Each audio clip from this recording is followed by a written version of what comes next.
SEN Podcast. We're back again. Hey, what's going on, everyone? Welcome back. On today's episode, we are discussing about loneliness. So, Yeah. Nova, what is loneliness? Loneliness is what I feel. So, loneliness is sadness due to not having friends or company.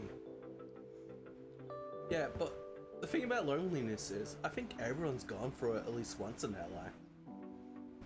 Oh yeah, definitely. And Multiple times.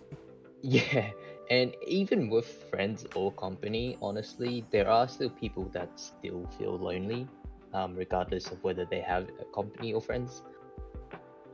Yeah. Like, have you ever felt alone around people? Yes, I have before. There's been situations where I've gone out with friends and whatnot, but for some reason, deep inside, even though we're all having fun and whatnot, I still felt a little bit lonely. Like it's just, I don't know, that situation was really unexplainable to me. But maybe it was because I was a little bit down, or maybe my mood wasn't right, or I think maybe because I was depressed at the time or so. Yeah, I've definitely felt it. Like, you're just at like a dinner with friends and that. Like, everyone's sitting and talking, but you just don't feel there. You just don't feel like you're a part of it. It's a weird Yeah, phenomenon. yeah. Yeah. So, like, what are some of the things about loneliness that we should look out for? Like, what are some of the concerns? Well, some of the concerns I think, you know, um, depending on the person as well, say if you've known this person for a long time, they could, move, have a bit of a mood swing, maybe. Like if they're a really bright person, really happy and whatnot, and then all of a sudden they're a little bit down, you'd kind of you'd kind of pick it up. As well as vice versa. If they're really down, or they're usually the type of person that doesn't talk a lot, smile a lot or so, but all of a sudden they're smiling now and they're all happy. They could be looking for an escape route or so.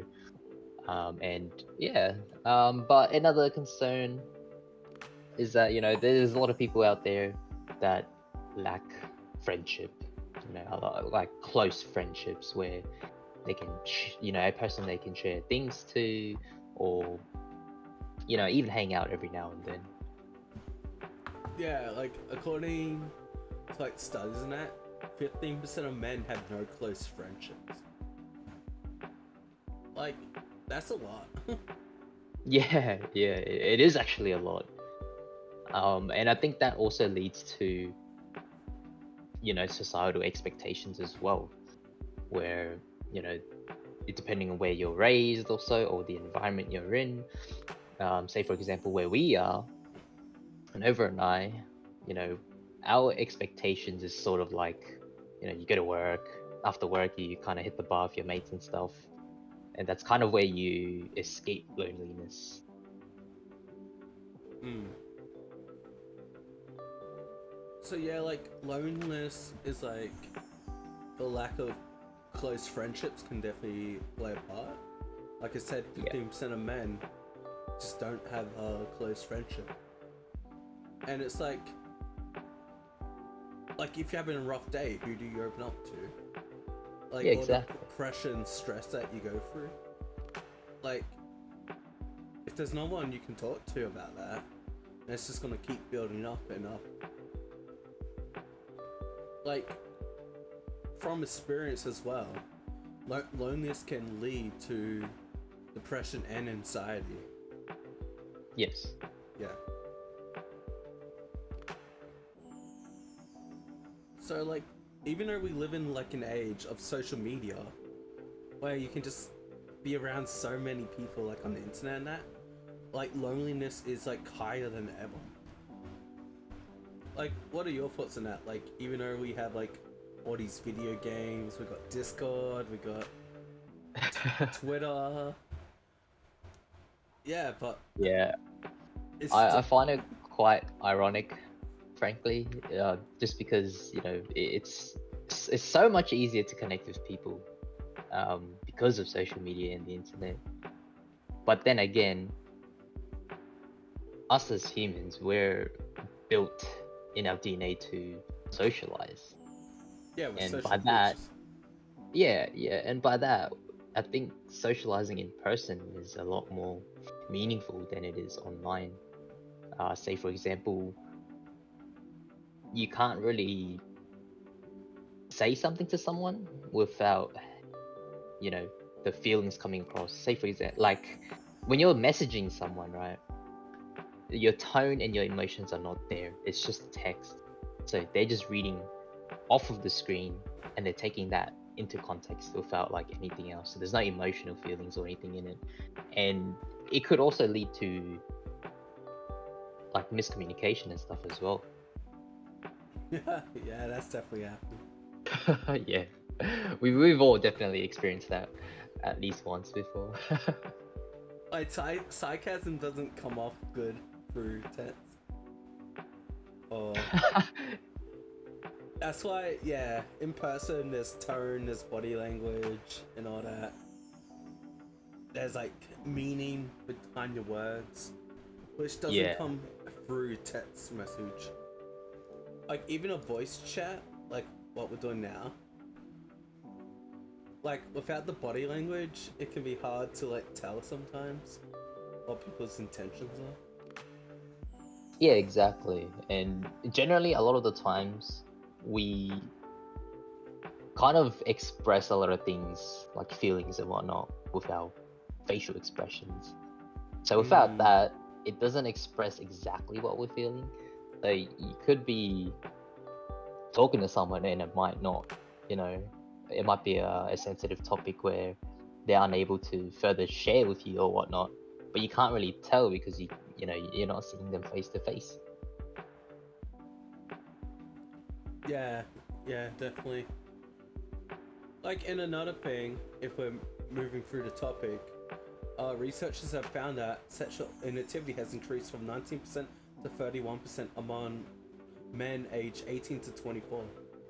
So, men a little bit younger than us, and even in our age group, are just not having sexual relationships anymore.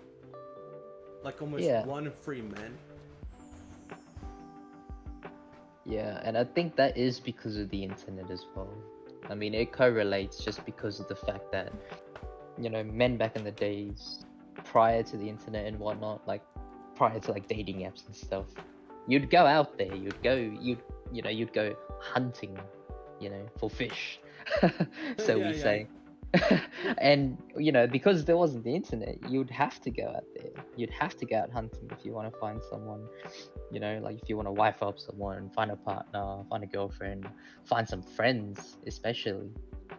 But now, like you just got the internet and social media, so you're just talking to people from there.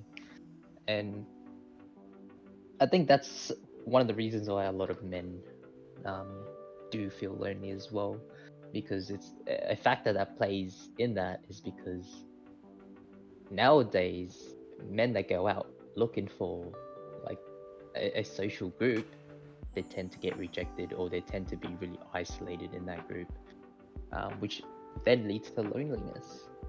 Yeah. Like,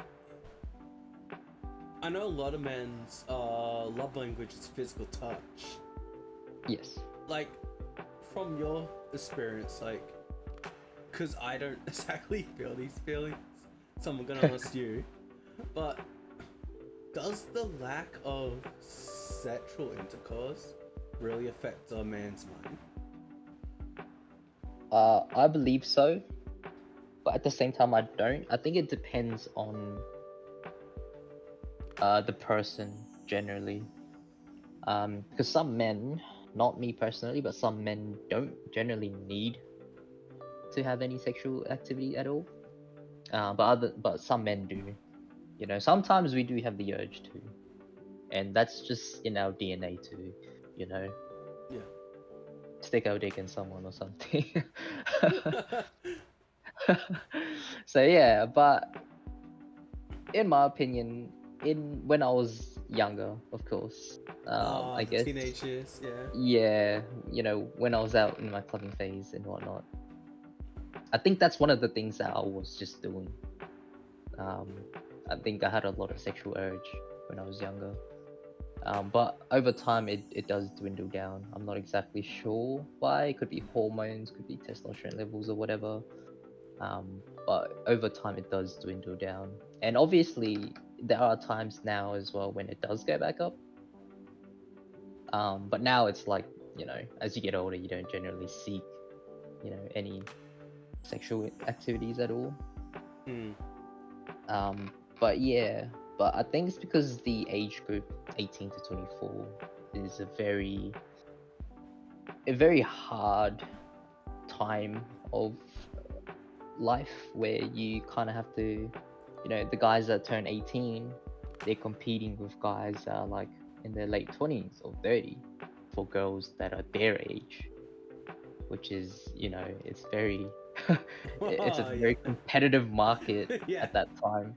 And you know, like, you just hit 18, you've got nothing, you know, maybe you've got your driver's license, maybe a car, even if that, and then you're Hmm. competing with guys that are like, you know, they're fully into their career already, like they're fully developed, you know, and you know, they've fully built their physique as well, they're going to the gym, they've got a house, and you know, they're all set and ready already. So you know, you're competing with guys at that age, and it's like, what do you do? You know, because when I was 18, it was actually really hard for me to try to converse with girls or even a social group with girls in Hmm. it. Hence why I've always, you know, just spoke to men in general, so other guys around my age group, and I've actually met a lot of people that are still friends with me today. When I was 18, so that like socializing from then, you know, has still made me a lot less lonely than I am now. So an advice I would give is to, I guess, just get out there as early as you can, because you never know who you meet. You might even find a life partner out there or something, or even Oh yeah. yeah, or even like really great friends. You know, I have some really great friends from when I was 18 still. Even though, like, you know, we don't talk every day because you know, everyone's got their own things to do now. But every now and again we still meet up and whatnot, and you know, we still have some social gatherings and stuff. So, you know, it's times like those when, you know, you think you'd feel lonely, but if you get out there, then you generally find groups and friends to, you know, that you'll generally vibe with. What about you, Nova? Because I know during that time you were going through really rough things, and how were you finding loneliness within that age gap? Um. Well, my loneliness peaked. Um. After I was 18.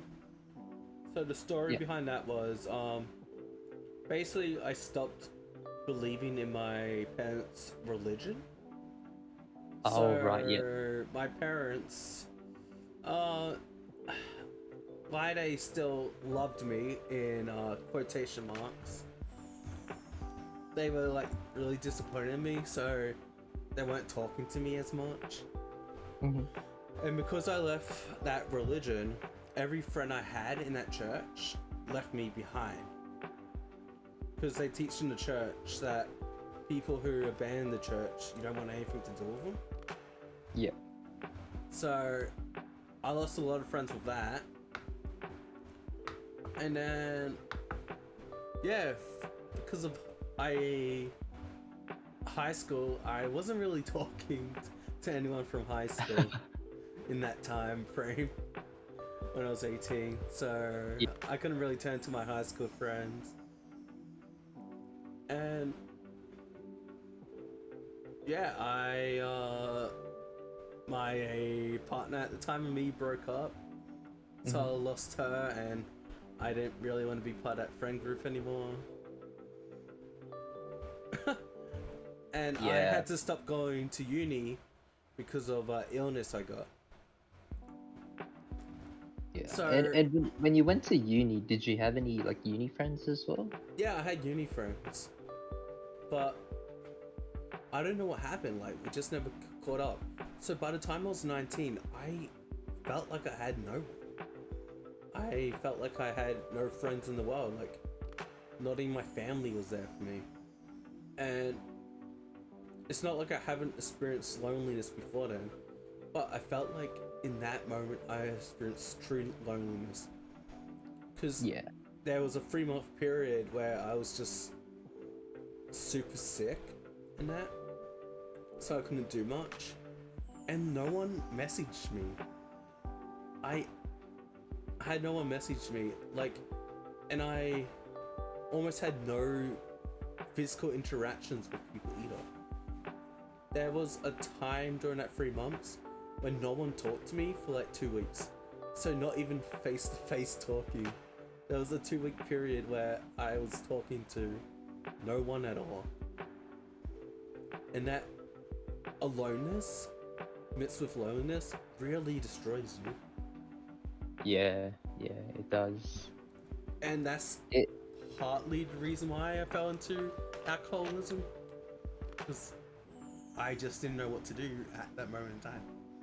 Yeah, it's like there's nothing else to do. Yeah, I think when I felt like extremely lonely, I believe it would be during my breakup with my partner.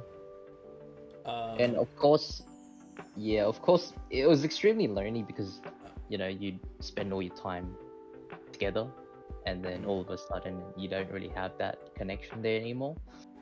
So what I did was, I reached out to friends such as Nova and other friends, and I'd be able to discuss things, how I'm feeling with them, and how I'm doing, and I would ask them the same as well, just the general catch up, and we'd be able to share these feelings and stuff together. And yeah, because I felt lonely, you'd kind of seek out to get out of it. And having great friends such as Nova, you would be able to, it's so easy to just discuss things with them, especially because if they've felt like the same things before, they've gone through the same things, they would also give like great advice to, you know, to kind of distract yourself or to do things where it's healthier for you.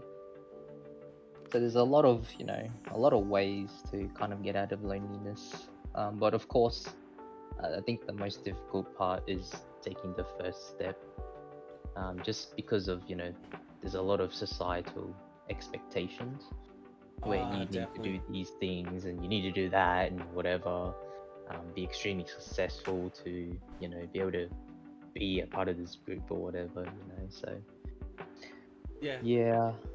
Going into that, like, the amount of men who are touch starved is absolutely crazy. Like, I don't have a statistic on it, but like, back in the day, before our time, like, hugging your dad and that and doing all these things was like normal. Yeah. Like, people aren't even hugging their parents anymore. It's like, you used to hug your boys like all the time. Like, physical touch is like this important thing, but I don't know what changed, but it's like crazy how much people I know who are just touch starved, even though their love language is physical touch. Like, what are your thoughts on that? Like, there's also the stigma of like social roles and that. Like, oh, men aren't supposed to be these emotional creatures. Men aren't supposed to be or touchy, like wanting physical touch. Yeah, my thoughts on that is I think it's because of when people started like um protesting and stuff, you know, like when the feminisms started to, you know, You're like talking about Me Too? blow off. Yeah, so it's like, you know, they start saying all these things, and like regardless of if it's true or not, like they may just be talking about a very small percentage of, you know, men or people, and that affects everyone else, because it's like, you know, they're setting an expectation where we have to meet, you know, like say for example, a guy's meant to make like 100k a year or 200k a year, or they're meant to be able to buy me like a 100k ring or something like that, you know. Yeah. And yeah, and it's really unrealistic, because, you know, it's not, it's just people are just thinking that way. It's not like they're thinking the other way, where it's, oh, okay, so he's, you know, he's working full time, or he's, you know, trying his hardest, and you know, even if he buys me like a ring that's worth like 1k, you know, $1,000, $2,000, like it's the thought that really counts, you know. So I think that expectation's just really unrealistic, um, and then in which case, you know, like the average income isn't even that high, you know, like a lot of people don't even make 100k a year after tax. So setting that expectation there kind of just draws a lot of men back to where they don't want to, you know, go out, because that expectation is there, and they don't want to displease anyone, you know, they don't want to be looked down upon. Yeah. Do you want to talk about the current dating market? Well, and why that leads to loneliness? yeah, I think it's really difficult. Say for example, I'll give an example, kind of like from home math, where women that are like an average, let's say like a 5 out of 10, they're seeking men that are like a 7, 8, 9, 10, and it's like they're expecting to, you know, to be able to get them, but then the guys up there are expecting to get, you know, like say for a 10, if a guy's a 10, like he's perfect in every way, he's also seeking someone that's perfect in every way. Or maybe he might even drop his expectations down a little bit, and he might look for like a 8, 9 as well, not just a 10 only. And you know, because I think a lot of women now, they tend to set really really unrealistic expectations, and they always seek really high. But of course, not everyone. There's also a lot of women out there that, you know, if you know you're average, you're gonna go for someone average, you know. But you know, there are odds when, you know, a 5 could, you know, be for 10 as well, or a 3 could be for 10 as well. There's a lot of situations out there. But yeah, and I think that the dating market, say for example, if I was to hop on like a dating app right now, like I'm a pretty average dude, and I'm fairly short as well, so it's like extremely hard for me to actually find someone. And same as my ethnicity, because I'm Asian, it's even harder, because, you know, a lot of Caucasian people, they, you know, there's some that don't really date Asians, but you know, there are some that do. But you know, a lot of the times it's like personal preference as well. Yeah, like, not going into it too deep, but like, there's been like situations in my life where I felt invisible to other people because I'm not conventionally attractive at all. Like, at most, if I was at the best I could be, I'll probably be a 6 on a good day, you know. And like, because of my situation, like, of physical attractiveness, I felt like in my life, sometimes I've been pushed aside by people.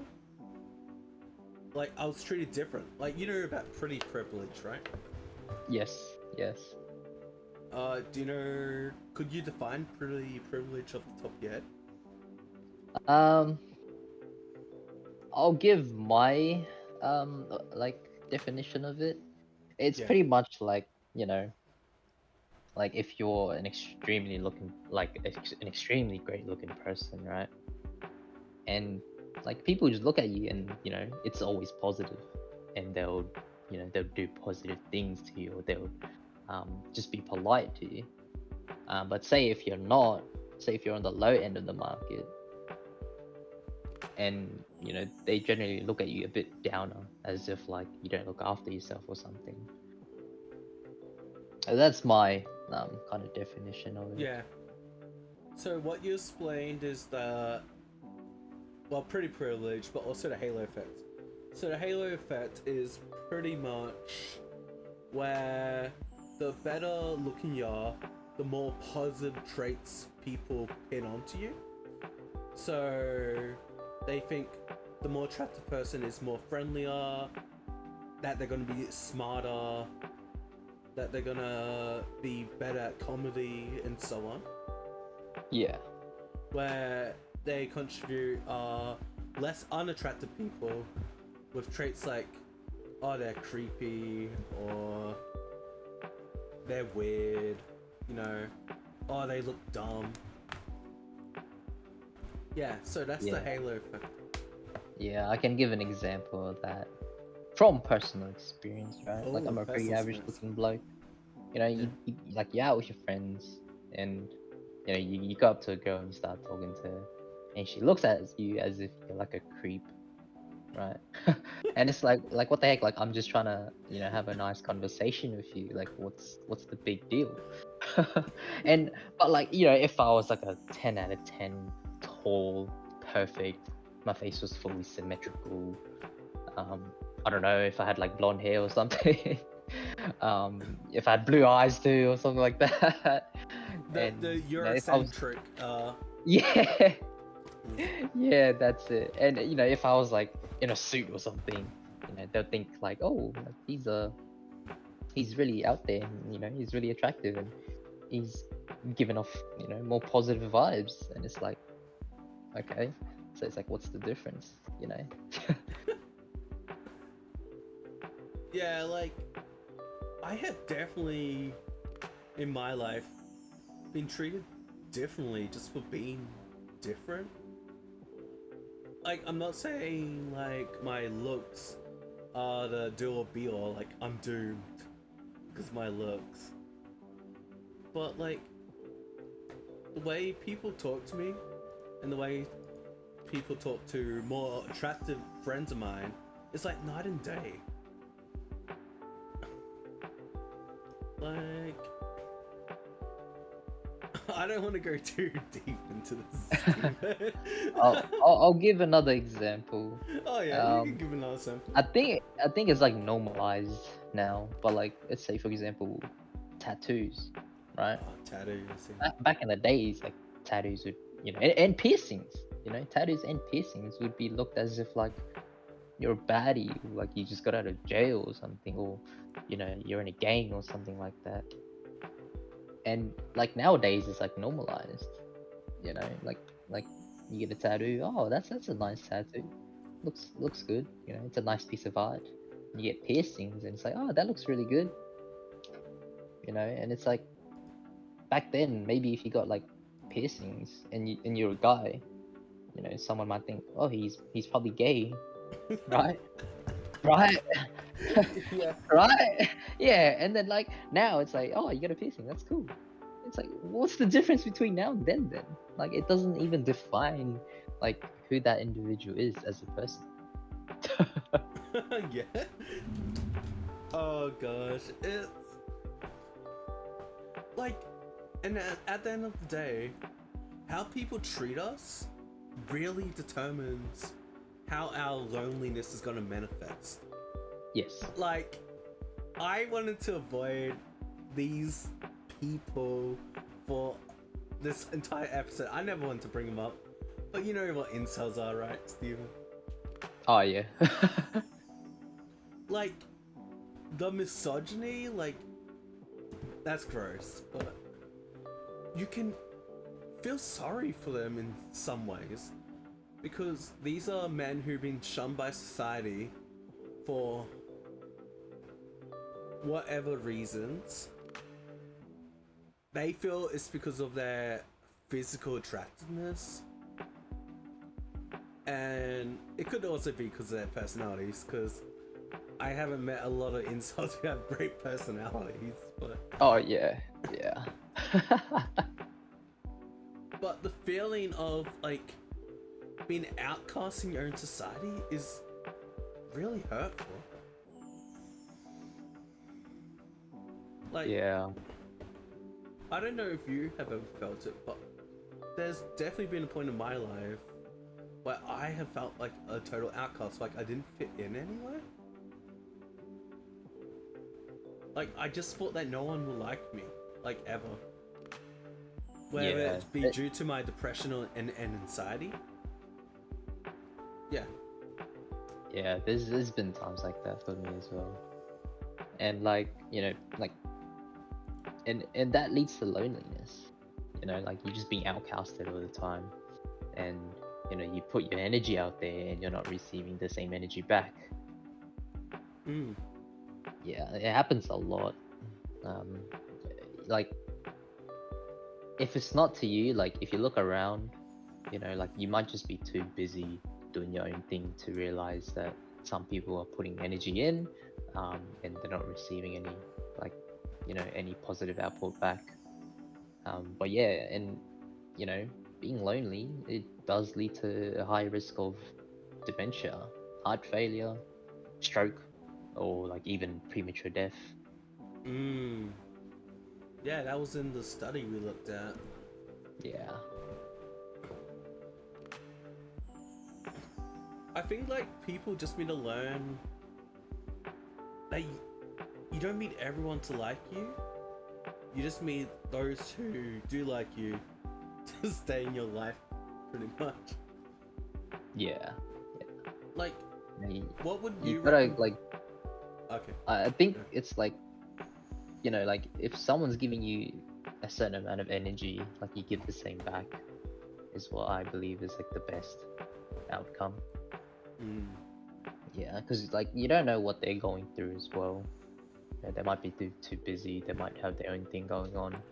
So I think being open-minded is you know, a lot more will be more positive in the long run. Mm. Yeah. Like, what I did to get out of my loneliness, because my social skills went really bad during my loneliness phase, because I just wasn't talking to anyone. So I just started by like going to the supermarket, and Yeah. I would talk to the cashier. Yeah. You know, the usual, they'll ask, "How's your day?" And I'll answer. Yeah. And I started reaching out to people from the past as well. Started organizing hangouts again. Yeah. Like, you just have to put yourself out there, even though it's difficult. Like, all loneliness can be overcome. Like what we have written here, what can men do to fight loneliness? First of all, you have to acknowledge your loneliness. Yep. Like, you can't keep hiding from it. You gotta acknowledge that it's there. And sharing our feelings. Reciprocation. Oh, that's a hard one, Steven. That's a hard one. Like, that's one of the causes of loneliness in the first place. It's being unable to open up and share our feelings. Because we're trying to be like these tough guys, you know, this masculine image. Yeah. Yeah. And I think that's a societal expectation. You know, like as guys, you gotta shut out all your emotions. You're not meant to cry, and that's when you know, you kind of become like a turtle. You know, like you kind of just back down a little bit, go back to hiding. You know, hide your emotions, and that's when you kind of stop reciprocating. Yeah, which leads to the another step of finding loneliness, which is, you know, you gotta seek someone that you're comfortable enough, you know, with to share these feelings with. It can't just be like some random out there. Like, it's got to be someone close to you. Most of the times it'd be like a family member or close friend, someone you've known for a while. But this is loneliness, so you know, you might not have anyone. So which leads to, you know, you seeking out like professional assistance. You know, you could look for professional help, and they'll be able to discuss these things with you, or, you know, further like make a plan where you can, you know, maybe go out and do things, or find some sort of social setting.